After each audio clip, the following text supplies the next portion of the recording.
1945ला नेताजी सुभाषचंद्र बोस कुठे गायब झाले?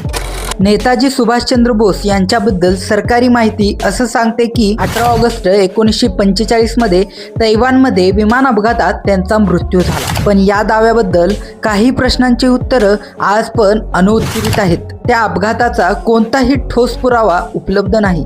नेताजींचा मृतदेह सुद्धा भारतात कधीच आणला गेला नाही। पोस्टमार्टम रिपोर्ट सुद्धा सार्वजनिक केलेला नाही। याच कारणामुळे भारत सरकारने वेळोवेळी या प्रकरणाची तपासणी करण्यासाठी वेगवेगळे आयोग नेमले। यातील सर्वात महत्त्वाचा आयोग म्हणजे मुखर्जी आयोग 2005। या आयोगाने स्पष्ट सांगितलं की नेताजींचा विमान अपघातात मृत्यू झाला याचा ठोस पुरावा नाही।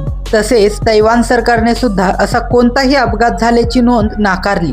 म्हणजे सरकारी कथा सिद्ध होत नाही। यानंतर अनेक वर्ष नेताजींबाबतच्या फाईल्स गोपनीय ठेवण्यात आल्या। 2016 मध्ये भारत सरकारने नेताजींच्या 100हून अधिक फाईल्स सार्वजनिक केल्या। या फाईल्समधून एक गोष्ट स्पष्ट होते, स्वतः सरकारलाही नेताजींच्या मृत्यूबाबत पूर्णपणे खात्री नव्हती। काही फाईल्समध्ये नेताजींच्या जिवंत असल्याच्या शक्यतेवर चर्चा झाल्याचे नमूद आहेत, मात्र याचा कोणताही अंतिम पुरावा नाही। म्हणून आजची वस्तुस्थिती अशी आहे, नेताजींचा मृत्यू निश्चितपणे सिद्ध झालेला नाही, ते जिवंत होते याचाही ठोस पुरावा आपल्याकडे नाही। म्हणजेच नेताजी सुभाषचंद्र बोस यांचं आयुष्य नाही तर त्यांचा शेवट आजही एक रहस्य आहे। इतिहासात काही प्रश्न असे असतात ज्यांची उत्तर मिळतातच असं नाही, आणि नेताजी सुभाषचंद्र बोस त्यातील सर्वात मोठं नाव आहे। तुमच्या मते सरकारने अजून कोणकोणत्या फाईल्स लपवल्या असतील मला कॉमेंटमध्ये सांगा, आणि अशाच ऐतिहासिक व्हिडिओंसाठी आपल्या चॅनलला सबस्क्राईब करा आणि जास्तीत जास्त लोकांपर्यंत शेअर करा।